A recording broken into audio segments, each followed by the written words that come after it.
Hello hi नमस्कार प्रणाम। मेरा नाम दीपक जोशी है। आप देख रहे हैं डिजिटल वाणी।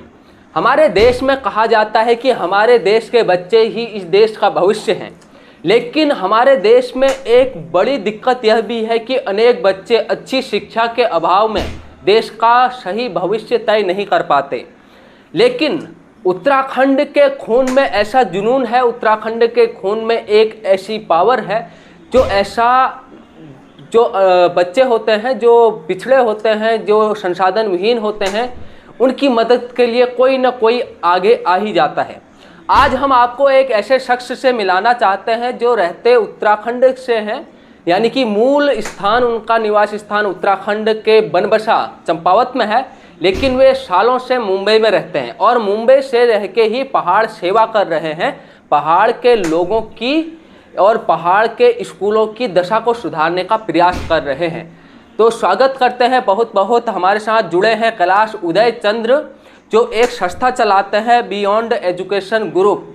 ये ग्रुप क्या काम करता है इन्हीं से ही जानेंगे। पहले बहुत बहुत स्वागत सर आपका हमको समय देने के लिए। नमस्कार दीपक जी।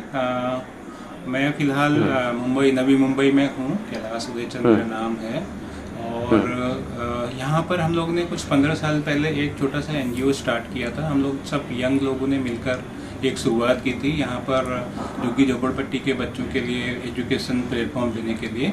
तो ये 15 सालों से हम लोग का ये एनजीओ चल रहा है और करीब करीब 7 साल पहले हमने उत्तराखंड में बनबसा नामक एक जगह है जो एक साइड नेपाल बॉर्डर है और दूसरी साइड वहाँ से पहाड़ शुरू होते हैं और ये मेरा गृह क्षेत्र भी है।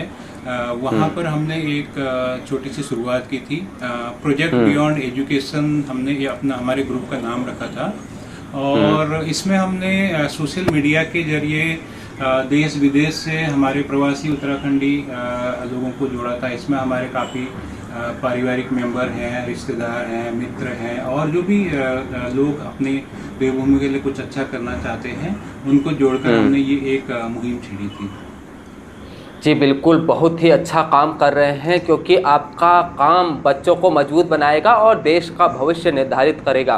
तो आप हमें बताइए, जो आपका ये ग्रुप है, इस ग्रुप में कितने लोग आपके साथ जुड़े हुए हैं? दीपक जी, फिलहाल हमारे ग्रुप में 120 लोग हैं जो हमने व्हाट्सएप ग्रुप बनाया हुआ है पिछले 7 सालों से और उसमें से करीब करीब 40 से 50 लोग हैं जो हमारे रेगुलर डोनर हैं। हमने उत्तराखंड में जो स्कूल आइडेंटिफाई किए थे, एक्चुअली वहाँ पर ना एक अशासकीय सरकारी मान्यता प्राप्त विद्यालय हैं, 2 विद्यालय हैं जिन्हें सरकार से कोई सहायता नहीं मिलती और इन स्कूलों में आसपास के बेहद ही गरीब परिवारों के बच्चे आते हैं और उन बच्चों को फीस देनी पड़ती है और उन फीस से ही शिक्षकों की सैलरी बनती है और स्कूल का खर्चा चलता है। तो जैसे जैसे अभी जो हमारे मध्यम वर्गीय परिवार के लोग हैं वो तो कैसे भी करके अपने बच्चों को आसपास के प्राइवेट स्कूलों में पढ़ा लेते हैं, लेकिन ये बच्चे जो हैं इन्हें ऐसा माहौल नहीं मिलता तो ये इन्हीं स्कूलों में जाते हैं। काफ़ी पुराने स्कूल हैं। सबसे पहले हमने Sharda inter college canal road Banbasa में इस स्कूल को हमने आइडेंटिफाई किया था। काफ़ी पुराना स्कूल है। ये स्कूल उत्तराखंड सरकार चला रही है, लेकिन इसकी जो भूमि है वो उत्तर प्रदेश इरिगेशन डिपार्टमेंट की भूमि में स्कूल है। इसके लिए वहाँ पर इस स्कूल का कोई माई बाप नहीं है यहाँ पर जो कि स्कूल के लिए सुविधाओं के लिए देखे।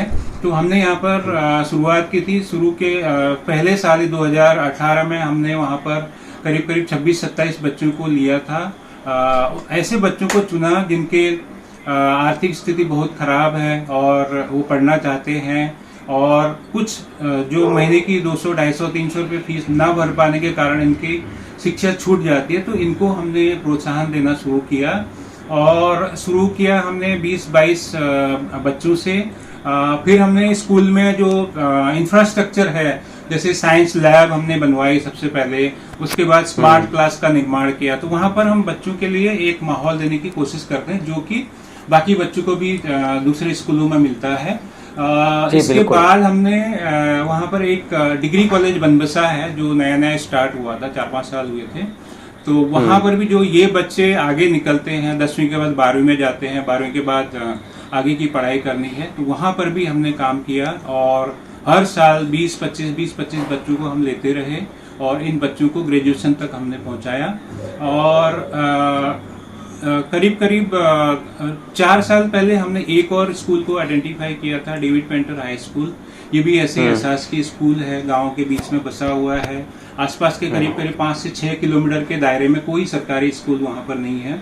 तो यहाँ पर भी ऐसे बच्चे आते हैं, तो यहाँ पर भी काफ़ी सुविधाओं का अभाव था। हमने वहाँ पर शुरू किया, 2 शिक्षकों को अपॉइंट किया। उसके बाद हमने 2021-22 में स्मार्ट क्लास लाइब्रेरी का निर्माण किया, कंप्यूटर टीचर भी हमने रखे। एक टाइम में हमने 4 टीचर हमने हमारी संस्था की तरफ से वहाँ पर रखे। और पढ़ाने के साथ साथ में हम इन बच्चों के साथ में सभी तरह की एक्टिविटीज़ करते हैं, जैसे स्पोर्ट्स हो गया, प्रतियोगिताएं हो गई, कल्चरल प्रोग्राम हो गए, सेमिनार हो गए, वर्कशॉप हो गए, साइंस मैथ्स वगैरह के वर्कशॉप हम लोग वहाँ पर करवाते हैं। तो हमारी कोशिश ये रहती है कि इन बच्चों को हम लोग एक अच्छा माहौल दे सकें। और जी, जो हमारे बिल्कुल। साथ जी तो आपकी बात से मैं ये समझा कि एक सरकारी स्कूल होते हैं, एक प्राइवेट स्कूल होते हैं और एक होते हैं अशासकीय, यानी कि यह सरकार से मान्यता प्राप्त तो होते हैं, लेकिन जो इसमें टीचर पढ़ाते हैं उनको सरकार की ओर से वेतन नहीं दिया जाता जी। और उन शिक्षकों को आप वेतन देते हैं और बच्चों की फीस के द्वारा ही वो वेतन बनता है। वैसे ये बहुत बड़ा एक सवाल भी है, जहां सरकारें शिक्षा को लेकर बड़े बड़े दावे करते हैं, लेकिन यहाँ पर उसकी बात हम नहीं करेंगे, उसकी अलग से बात होगी बाद में। लेकिन आप ये हमें ज़रूर बताइए कि अभी तक आप कितने बच्चों को यह फ़ायदा दे चुके हैं? देखिए दीपक जी, अगर मैं बच्चों की गिनती करूं तो जो डिग्री कॉलेज में ही हमने आज तक करीब करीब 150 बच्चों की एजुकेशन को सपोर्ट किया हुआ है। और शारदा इंटर कॉलेज में हमने 2018 से हर साल हम लोग 18, 20, 25, इस साल हमने 31 बच्चों को लिया, 31 बच्चों को लिया हुआ है। जो डेविड पेंटर हाई स्कूल है वहां पर हम लोग बच्चों की फीस नहीं भरते, क्योंकि अल्टीमेटली जब हम टीचरों की सैलरी दे रहे हैं तो काफी बच्चों को उसमें स्कॉलरशिप मिल जाती है कि उनको फीस नहीं भरना है, तो उनको मतलब वहां पर आके वो पढ़ाई कर सकते हैं।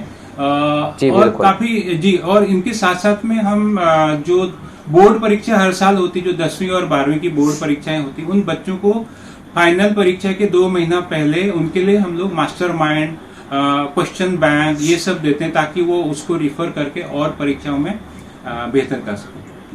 बिल्कुल दोस्तों, आप देख सकते हैं मुंबई में बैठकर पहाड़ की शिक्षा की एक अलग जगह रहे हैं हमारे कैलाश उदय चंद्र। आपको बहुत बहुत बधाई। अब मैं जान सकता हूं कि आप जो टीचरों को बोनस भी देते हैं शायद, क्या है ये बोनस का प्लान? जी, हमारे एक मेंबर हैं गोकुल सोराड़ी जी, उन्होंने अपनी कंपनी में एक CSR होता है ना, तो उनकी प्रतियोगिता हुई थी, तो उनको $1000 पिछले साल मिला था।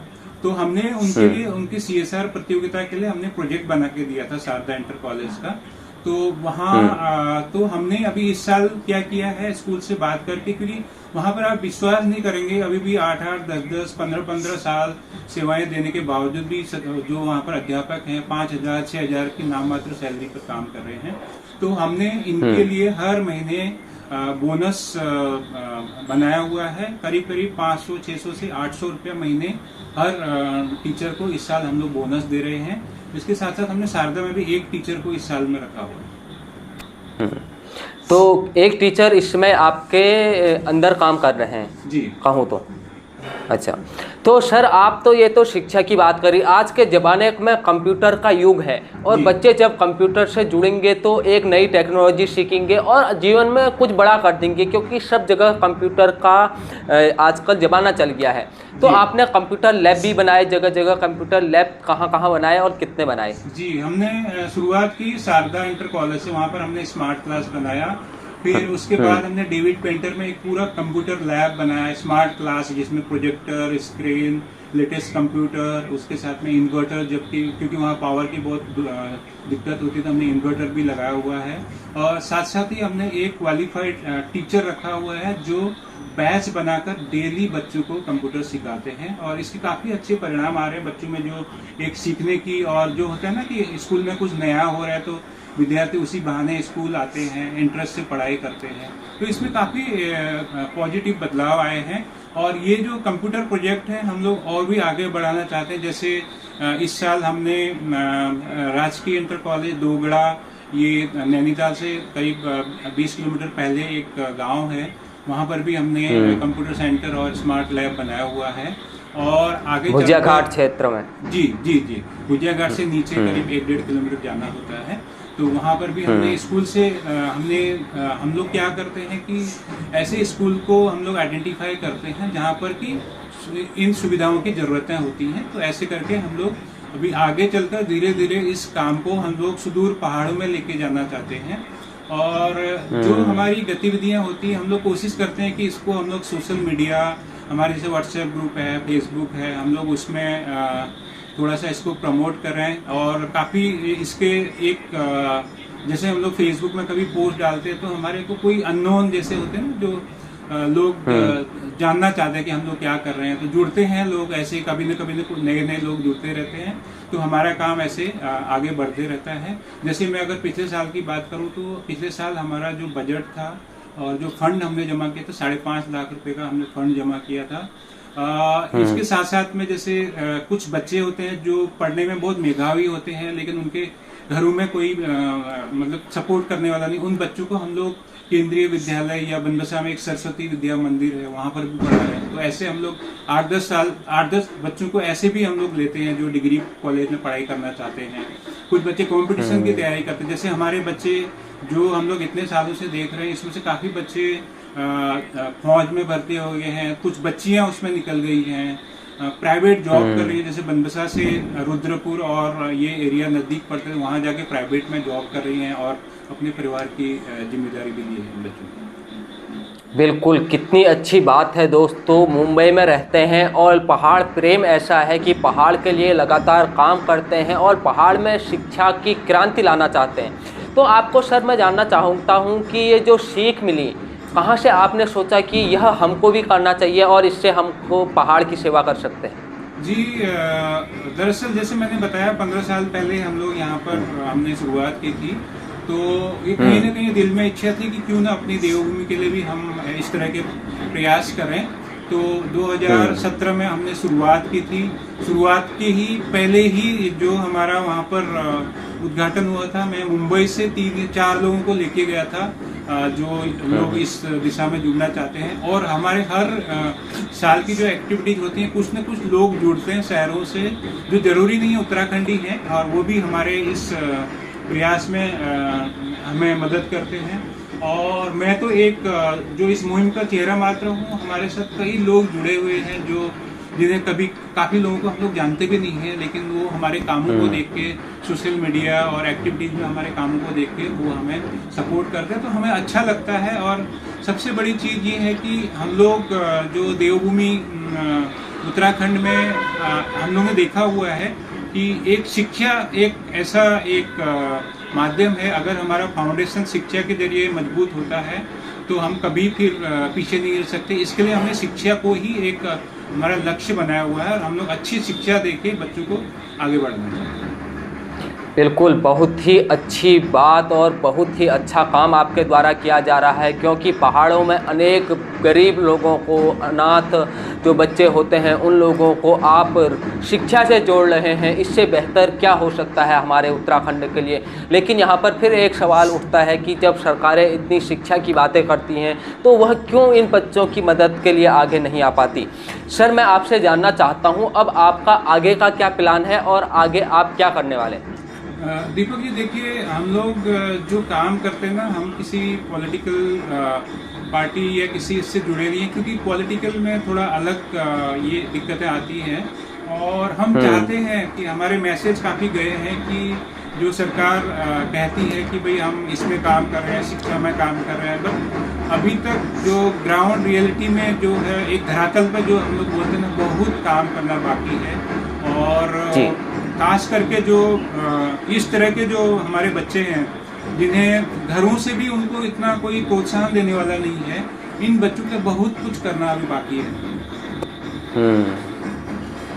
तो आगे का आपका प्लान क्या है? आप क्या क्या किन किन स्कूलों को और लेने वाले हैं अपने एनजीओ के थ्रू? आगे हमारा प्रयास ये है दीपक जी, दरअसल ये जो काम हम लोग अभी कर रहे हैं, तो हम अपनी पारिवारिक जिम्मेदारी, अपने बिजनेस, अपने कामकाज को देखते हुए एक छोटा सा समय हम लोग इसके लिए देते हैं। लेकिन धीरे धीरे हमारा जो आगे का जो प्लान है, हमने हमारी एक संस्था यूकेसी एजुकेशन फाउंडेशन हमने ऑलरेडी रजिस्टर कर दी है, ATG है, उसमें सब कुछ है। तो उसको अगले साल तक हम लोग एक आपको पता होगा जैसे कॉर्पोरेट सोशल रिस्पॉन्सिबिलिटी होते हैं, तो वहाँ से काफ़ी कंपनियाँ इसमें संस्थाओं के साथ में काम करना चाहती। तो हमारा भी यही टारगेट है, हम सुदूर पहाड़ों में जो पिछड़े एरिया है जहाँ पर कि इस तरह की सुविधाएं उपलब्ध नहीं है, हम लोग ऐसे स्कूलों को, ऐसे गाँवों को आइडेंटिफाई करके वहाँ पर हम लोग काम। बिल्कुल, अगर देश को तरक्की करनी है तो देश का पढ़ा लिखा होना बहुत ज़रूरी है। अगर देश को विकासशील बनना है, विकसित बनना है, तो सभी लोगों को शिक्षा से जुड़ना चाहिए। और कितने छात्र अभी भी पहाड़ों में, ये सच्चाई है, शिक्षा से नहीं जुड़ पाते। इसको जोड़ने की जिम्मेदारी ऐसे अनेक लोगों ने उठाई। आपके साथ साथ उत्तराखंड में भी ऐसे अनेक NGO हैं जो बहुत बेहतर काम कर रहे हैं। हम सभी NGO और जो आप जैसे लोग हैं उनका धन्यवाद अदा करना चाहते हैं कि आप पहाड़ की इतनी चिंता मुंबई में रह के भी कर रहे हैं। तो इतनी रात को आपने हमें समय दिया, आपका बहुत बहुत धन्यवाद और शुक्रिया सर। धन्यवाद, बहुत बहुत धन्यवाद। तो इसी तरह की अनेक वीडियो को देखने के लिए दोस्तों आप देखते रहें डिजिटल वाणी। हम देश दुनिया के अनेक ऐसे लोगों को आपके बीच लाएंगे जो उत्तराखंड के लिए बेहतर काम कर रहे हैं, देश में बेहतर काम कर रहे हैं, लोगों की ज़िंदगी बचा रहे हैं, लोगों को आगे ले जाने का प्रयास कर रहे हैं। इसके लिए आप देखते रहें डिजिटल वाणी। आपका बहुत बहुत धन्यवाद। नमस्कार, जय उत्तराखंड।